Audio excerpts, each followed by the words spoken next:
You ever find yourself in one of those neighborhoods, the kind where everything looks normal, manicured lawns, mailboxes in straight lines, pastel houses with American flags flapping in the breeze, but you get that itch. That feeling like you just stepped into a gated version of the Twilight Zone? That was my first thought the day Clarice, well, let's just call her Clarice, declared me under citizen's arrest before I'd even finished my coffee. Picture this. I'm standing on the sidewalk, rental property keys in my pocket, coffee in hand. Still fighting off the morning fog when this woman comes barreling out in a pastel power suit waving a laminated HOA pamphlet like it's the Magna Carta. I hadn't even opened my mouth. Heck, I barely glanced at her before she started circling me, phone out, shrieking that I was impersonating a government official, that I was harassing her, trespassing, you name it. The kicker? I was on the public sidewalk, in front of my own federal lease. This wasn't about the rules. It was about her universe, and in her mind, any guy in sunglasses and a black SUV was clearly the villain threatening her suburban empire. It was my first time inspecting one of the government's safe homes, leased under a sealed program. So I'm already on edge, and now I've apparently triggered a full-scale HOA alarm. Clarice, not knowing I'm actually a federal agent, was convinced she had the case of the year. I leaned back on my SUV and watched her, calmly sipping my coffee as she ran it into her phone.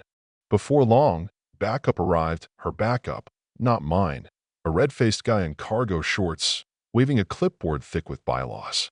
That him, Clarice? He puffed. He's on the list. Clarice, practically vibrating with authority, told him, I already called the police. She and her clipboard crew literally blocked me in the driveway like they were the Secret Service. You better run, she yelled, before the sheriff gets here. You're going to jail for impersonating an officer. That's when I finally reached for my badge, slow and deliberate, like a magician with the ace up his sleeve. You're right, I told her, impersonating an officer is a felony. The look on her face, her phone nearly hit the grass. The HOA guy took a step back like I'd pulled out a bazooka. The silence that followed was delicious, but Clarice wasn't backing down. That's fake, she spat. Real federal agents don't come here. This is a family neighborhood. I just raised an eyebrow. You're saying federal law doesn't apply in your zip code? She spluttered something about the real police settling it. Sure enough, 8 minutes later a sheriff's cruiser rolled up, and Clarice made a beeline for the window. Officer, he's impersonating law enforcement. He threatened me. The deputy sized me up, saw my badge, and gave Clarice a look that could melt steel. Ma'am, step away from the vehicle. Once Clarice and the cargo shorts guy slunk back, the deputy turned to me and, with a tired chuckle, told me she'd filed 6 citizens' arrest reports in 3 months. Last one was a UPS driver, he said. I nodded, told him I just needed to change the locks and prep the site for federal tenants. As I worked, Clarice kept filming from behind a bush, but at least she kept her distance. The next morning, I figured I'd try blending in. Dressed down in jeans and a t-shirt, clipboard in hand, I parked at the end of the cul-de-sac and walked up like any other contractor. But Clarice, somehow, was waiting. She claimed the HOA had filed a restraining order. Pretty sure you need a judge for that, I said. She snapped. You lied to law enforcement. You impersonated a federal agent. I just smiled. Still running with that theory, huh? I flashed my Department of Homeland Security credentials, and she told me there was no such department, at least not in her neighborhood. Before long, her husband got involved, looking as tired as a guy can be without falling over, and tried to convince her to let it go. Clarice refused. The HOA foot soldiers were out in force, armed with Starbucks and gardening gloves. When the movers showed up, installing a secure mailbox and reinforced door, they demanded HOA authorization. Guess which standard wins in court? I told them. That day, I realized this wasn't just about Clarice's ego. It was a culture of control, weaponizing bureaucracy, and using fear as a tool. The real threat wasn't one woman, it was a whole system set up to squeeze people out and buy up cheap foreclosed homes. I flagged it to my division head and called in Agent Ramirez from Civil Safeguards. She didn't even sound surprised. Former real estate agent. Failed board run, she asked. Of course. But when I found an off-market surveillance camera hidden in the grass, one not belonging to us, I knew things were escalating. A drone heat scan picked up more electronics hidden in the hedges, all triangulating on our rental. That's not Karen just being nosy. That's surveillance grade. We swept the place, found more gear, including a low-frequency repeater wired into the HOA garage. Ramirez authorized a full sweep and digital dragnet. When I confronted Clarice, she was stone cold. She claimed the surveillance stuff was left by the previous owner, called me a squatter, and made it crystal clear she wasn't backing down. But I could see it in her eyes. Rage, sure, but calculation too. She was up to something, or maybe being used. Later, I spotted a man I'd never seen, military cut, sunglasses too dark, pointing a device at our rental. When I confronted him, he bolted. We cuffed him, ran his prints, and his record came back with more holes than Swiss cheese. Turns out, he'd been planting surveillance systems in other HOA-run neighborhoods near sensitive federal sites. This was bigger than Clarice. It was a playbook. Find a controlling HOA, install tech, target federal properties, all under the radar. We raided the HOA board and found enough digital evidence to write a book, maps, schedules, drone flight paths, you name it. Clarice, for all her bravado, wasn't a mastermind. She was the noise, the shield for the real operation. Holder, our silent runner, cracked under pressure and gave up a list of similar sites, paranoid HOAs, weaponized by people who knew exactly how to hide in plain sight. The fallout was swift. The HOA dissolved.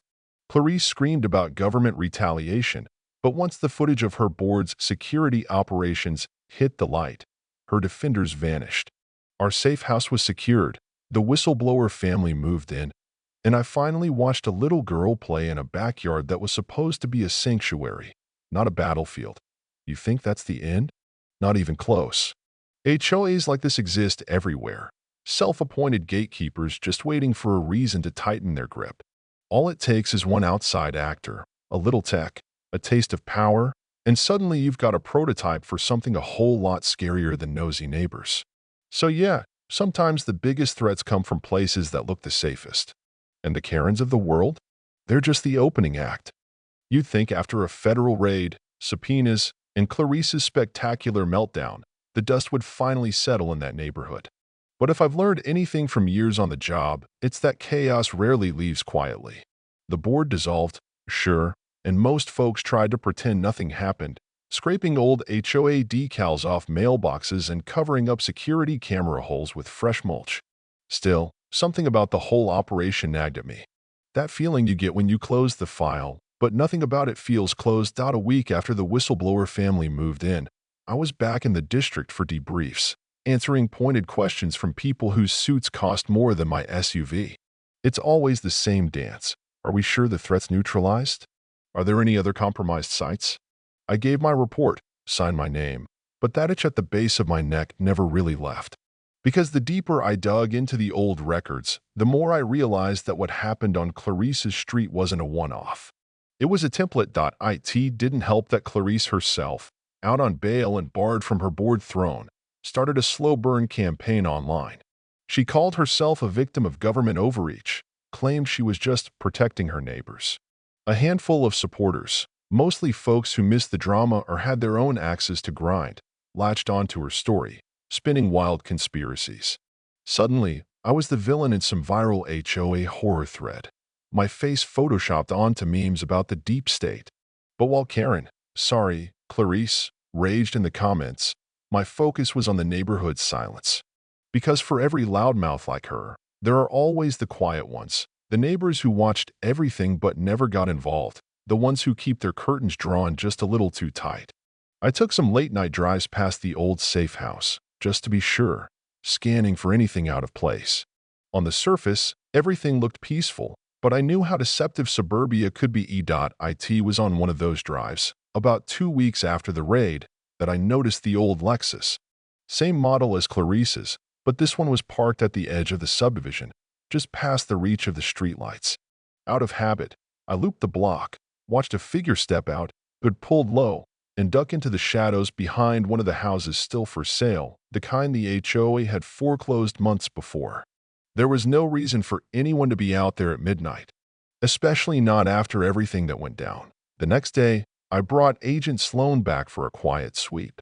We walked the property lines, checked the perimeter, found new scuff marks on the side gate and faint prints in the flower beds, boot treads, not sneakers. Someone had been poking around. Inside the safe house, the family seemed okay, cautious, but settling in. The mom thanked me for the extra patrols. I told her it was just routine. Truth is, I wasn't sure what routine meant anymore. Sloan and I canvassed the block, talked to a few neighbors under the pretense of following up on community safety. Most folks gave us the same tight, nervous smiles. But one man, a retired firefighter with a sunburned neck, pulled me aside. "You watch your back," he whispered. "This place, it don't forget. HOA's gone, but some folks liked having rules to hide behind." We dug into property records, pulling up the shell companies that had snapped up the empty houses. There was a pattern, all right, companies tied to the same addresses as holders' last 3 jobs, all cycling through new LLCs every 18 months. Surveillance equipment shipments, Wi-Fi upgrades, even landscaping consultants billed for way more hours than anyone spent with a shovel. We flagged it, sent it up the chain, but federal wheels turned slow. Meanwhile, Clarice's court date loomed.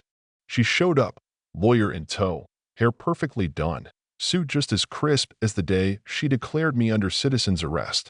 The prosecution had more than enough footage from her drones, audio clips from her board meetings, that encrypted hard drive with files labeled neighborhood integrity reports. But Clarice didn't flinch.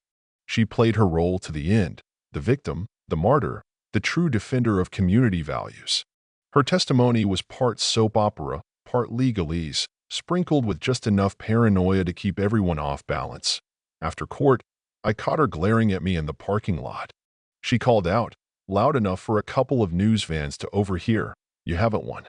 People like you don't belong here." I wanted to ask her who exactly people like me were, but honestly, I already knew the answer. To Clarice, anyone who threatened her illusion of control was an enemy, federal badge or not. The neighborhood changed in the months after. Some families moved out, a few houses sat empty, and the local realtors stopped using tight-knit community in their listings. The whistleblower's family, though, started to find a rhythm. I'd see the daughter racing her scooter up and down the sidewalk, waving at the few neighbors who still bothered to come outside. There were no more strange cars parked at midnight, no new cameras in the bushes. But the sense of being watched never quite left. About 6 weeks after the sweep, Agent Ramirez called with an update. Holder's testimony led to 2 more federal raids, one in a suburb outside Houston, another near a military contractor in the Midwest. Both had the same signature: power-tripping HOA presidents, shell companies buying foreclosures, private surveillance gear disguised as community security upgrades. Same playbook, different town. Ramirez was blunt. "We're just plugging holes in a dam, you know. For every Clarice, there's a dozen waiting in the wings." That's what stuck with me most. People talk about national security like it's all satellites and secrets, but sometimes the real threats are hiding in plain sight, under HOA rules, behind picket fences, in places that look like they were built to keep danger out, not let it fester inside. Neighborhoods don't get infiltrated by accident. Someone always opens the door. One afternoon, just before the family's first real summer in the safe house, I drove by to check on things.